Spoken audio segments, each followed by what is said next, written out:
40 years ago, this location was a swamp on the shores of Lake Michigan. Now, the native Potawatomi people lived in many communities all around that swampland. They had many trails throughout it connecting their communities to the river and the lake, which they had used for transportation and trade for generations. Now, there are bands of Potawatomi today that live in Michigan, Indiana, Wisconsin, and Kansas, as well as Oklahoma. But 240 years ago, the Potawatomi lived here on the perimeter of that swampland on the shores of Lake Michigan.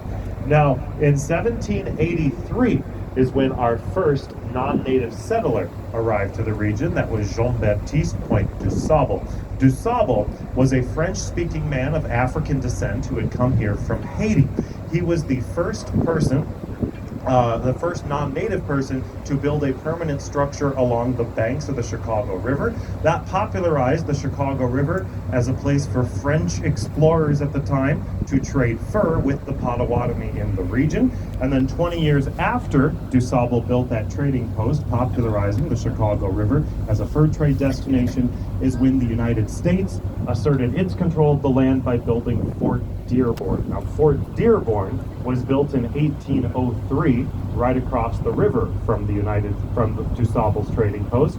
And Fort Dearborn, being the U.S. government's first presence in the region, is represented by a piece of a symbol of Chicago. Now, you might have noticed the flag of Chicago around. We're not exactly subtle about it. It's a white flag with two horizontal blue stripes, between which are four red stars. Now, the two blue stripes represent the river and the lake, and the four red stars on the Chicago flag represent historic events. The first one is the founding of Fort Dearborn from 1803. Now, a town sprung up around the fort, and in I'll be a second when we get back to Wolf Point, then I can do questions, okay? So, a town sprung up around the fort, and by 1871, the city had grown to a population of about 300,000. And, folks, the city, as it grew along the trails that had already been well established by the Potawatomi in the region, and those routes and trails evolved into the diagonal streets in the city today, including Lincoln, Milwaukee, Ogden, Archer Avenues. The diagonal streets in town are mostly on the same routes the Potawatomi used through that swampland hundreds of years ago. Now, by 1871, we reached the second red star on the Chicago flag, when legend has it, Mrs. Catherine O'Leary on the southwest side went out to milk her cow, Daisy, in the barn on her property. Now, Daisy the cow got startled, knocked over the lantern on the floor of the barn, and a third of the city burned to the ground. That is the legend of Mrs. O'Leary's cow, how the Great Chicago Fire began. Now, like all good legends, it has a kernel of truth, but it's not the whole truth. The O'Learys were real people. They had 4 real cows in a real barn, and their barn really was the first building on fire that night. But we'll talk about that later. For now, just know the fire is our second star on the flag. Now, 20 years after the fire, Chicago had rebuilt, and that was when the United States announced its intent to host a World's Fair. This fair would attract millions of people from around the world, and the cities of the United States, eager to prove themselves on the world stage, lobbied Congress to be selected as the fair's host. Now, Chicago, to prove that we were back from after our fire, sent our most confident, longest-winded, most abrasive politicians to Washington. They were up against lobbyists from New York, Pittsburgh, Baltimore, St. Louis, and Washington, D.C. itself. But what was special about our guys is they would not stop talking. They talked and talked wild arguments off the top of their head till eventually Congress relented and awarded Chicago the World's Columbian Exposition, the World's Fair of 1893. That's the third star on the flag. Now, we hosted the World's Fair in Jackson Park on the south side of town. It was a huge success. The entire fairgrounds were lit with the largest collection of electric lighting the world had ever seen, dazzling the 25 million visitors that came to Chicago over the 5 months of the fair. Now, New Yorkers were none too happy that we got the fair instead of them.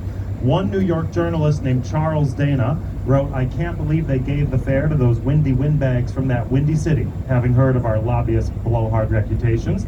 And while lots of American cities called themselves the Windy City back then, we have Mr. Charles Dana writing about our long-winded lobbyists to thank for Chicago becoming the most well-known windy city in the United States. Now, the World's Fair is our third star, and folks, our fourth and final star is another World's Fair, the Century of Progress Fair, which we hosted in 1933, a century after the town of Chicago was first organized. The Century of Progress Fair was physically bigger, made more money, had more visitors, and we lasted for twice as long, viewing it as an important booster during the Great Depression.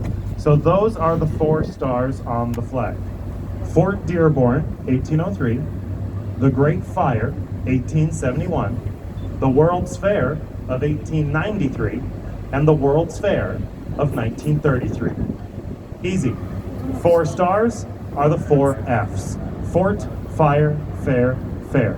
Fort, Fire, Fair, Fair, 4 red stars on the Chicago flag. Now folks, there's going to be a beautiful view down the main branch of the river to the left, so enjoy the view to the left in just a moment, and then I'll get back to architecture in just a few seconds as we cross over Wolf Point.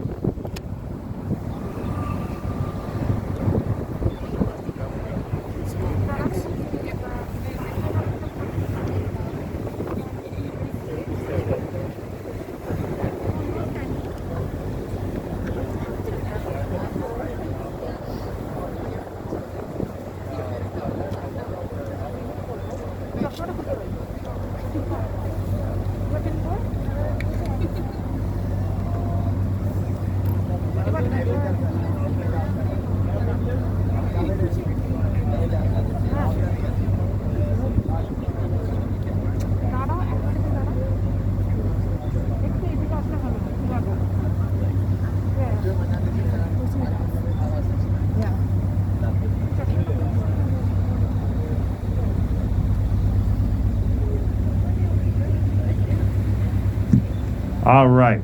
Now, folks, one more thing about the flag I mentioned. So I mentioned the 4 red stars are Fort, Fire, Fair, Fair. Well, because the red stars on the Chicago flag represent historic events, we could add more.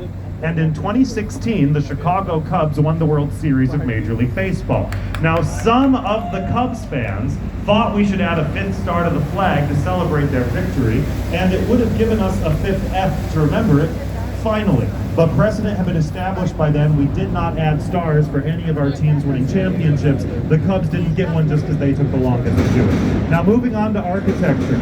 On the right side of the boat, this glass tower with the diagonal steel beams underneath it is 150 North Riverside Plaza. Here on the right side, that building with the narrow base. Now here's how it stays upright.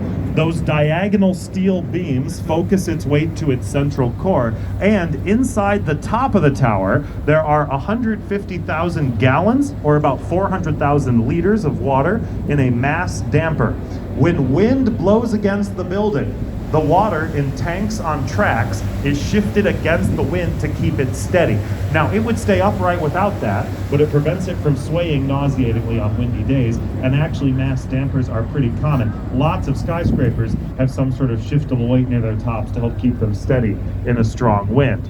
Now, on the left side of the boat, this is Bank of America Tower on the left. It's quite new. It's from 2021. The shiny diagonal supports are meant to remind you of the diagonal undersides behind us on 150 North Riverside. Now, that's because they're both by Getch partners, and these 2 glass towers are meant to be unified in style with the diagonal elements they share along the river. Folks, on the left side of the boat, this is one of my very favorites. On the left is the Civic Opera Building. The Civic Opera Building is from 1928 by Grant Anderson Probst and White, home of the 2nd largest opera auditorium in the United States, 3,500 seats behind this big wall labeled for your convenience. Now, if you look up at the whole opera house, the whole thing resembles a giant throne. It has 2 armrests and a backrest, and the seat faces west.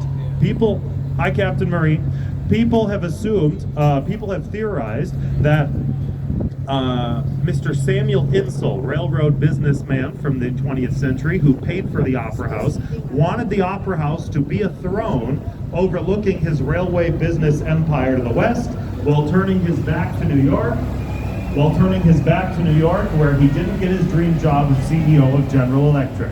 Maybe, but the truth is, Graham, Anderson, Probst, and White probably designed those narrow floor plans independently of Mr. Insull to allow for cross ventilation through the windows. Allowing for cross ventilation was very important for air conditioning, and those narrow upper floor plans allowed for nice cross breezes.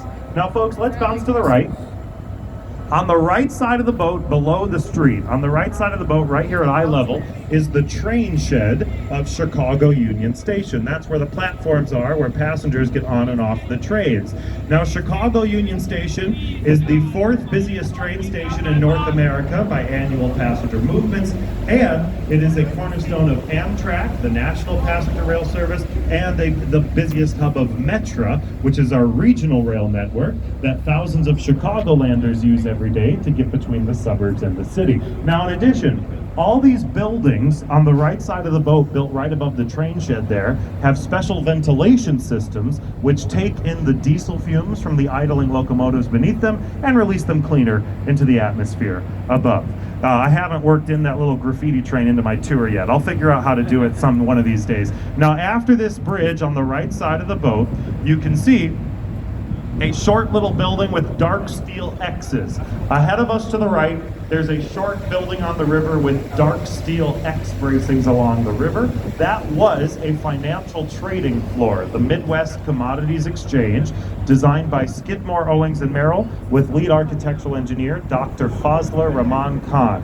Now, Dr. Fazlur Khan developed those tubular X bracings on the right to support the building using the walls instead of using pillars inside, which would have obstructed the sight lines of the trading floor. It was an important piece of architectural engineering innovation, and the building is still interesting. Look closely. It's both a bakery and a gym. Now, after the next bridge, on the right side of the boat, there's this green glass building. The green glass building on the right is Gateway 4. It's by Skidmore, Owings & Merrill by James DeStefano. The green glass is meant to match the greenish river, and the curve in the building is meant to match the bend in the river just south of it. Matching the surroundings like that is called contextual architecture. All right, folks, now in front of us and up to the right, after the next bridge, ahead of us up to the right, there's that limestone building, another limestone behemoth of a building up to the right. That's the old post office. The old post office was finished in 1932, designed by Graham, Anderson, Probst, and White. It is Art Deco style. Now, Art Deco, remember, vertical lines and having setbacks. In this case, it's got that big setback in the middle of the building. Folks, the old post office on the right was the biggest post office in the world in 1932, and it has a highway going right through a tunnel at the bottom of it. The highway ahead of us goes through a tunnel at the base of the post office. That tunnel was an original piece of the post office's design, built before the highway was there. Now,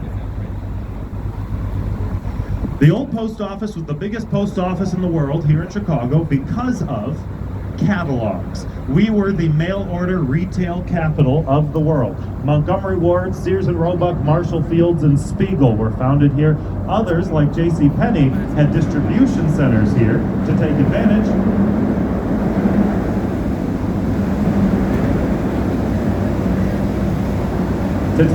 of our central location for nationwide shipping. Up to the late 20th century, those catalogs and their products were passing through the biggest post office in the world that we just sailed by. Now, in case there are any young folks on the boat, a catalog is, if you imagine Amazon.com printed as a book. It would somehow get into your mailbox, you'd flip through the pages, tear out the order form, and mail it back to the company to tell them what you wanted. Those products would arrive not with 24-hour overnight shipping, but between 2 and 6 weeks later. And despite being physical printed books, these catalogs offered a wide variety of goods. In their heyday, they would be printed even bigger than phone books.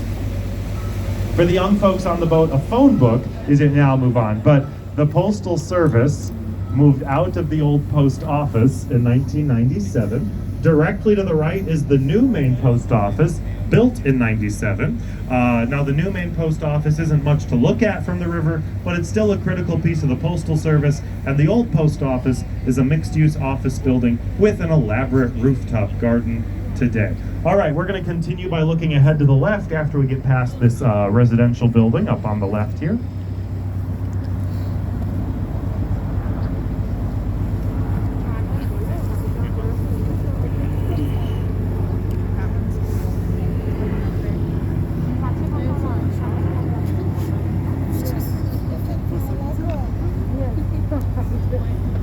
All right, so ahead of us and to the left, there's that curvy concrete building. The curvy concrete building ahead of us to the left is River City.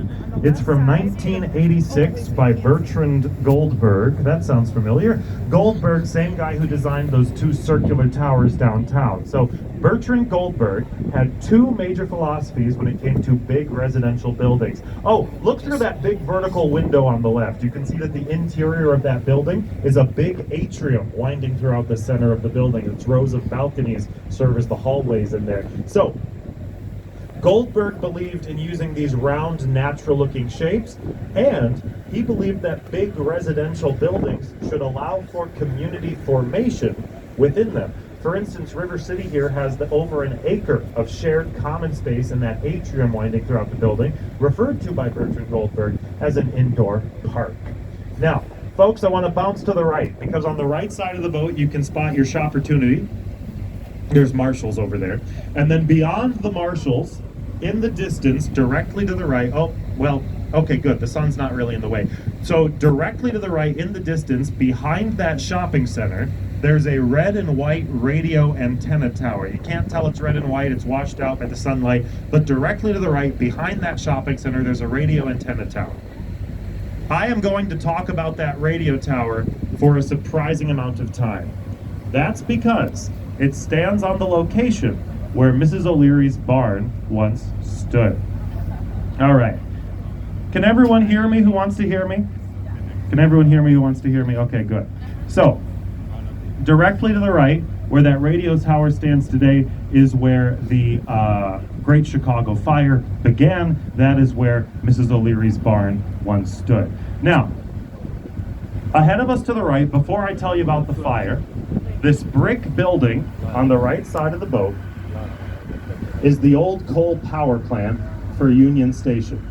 Now, Union Station, the old coal power plant here on the right, was used as recently as 2011. Coal was burnt at this plant as recently as 2011 to provide Union Station their own supply of electricity. Now, it's been empty since then. The reason why it can't be converted into anything fun or useful, people sometimes think brewery when they see it, is that it still stands on federal transportation property monitored by the TSA. That is the Amtrak rail yard there on the right side of the boat. So there'd be security issues with there being some sort of business in that building there with customers coming and going. Now to the right and behind us, unfortunately right next to the sun, there's that radio tower one more time. That radio tower, let's talk about the fire after the Roosevelt Road Bridge here.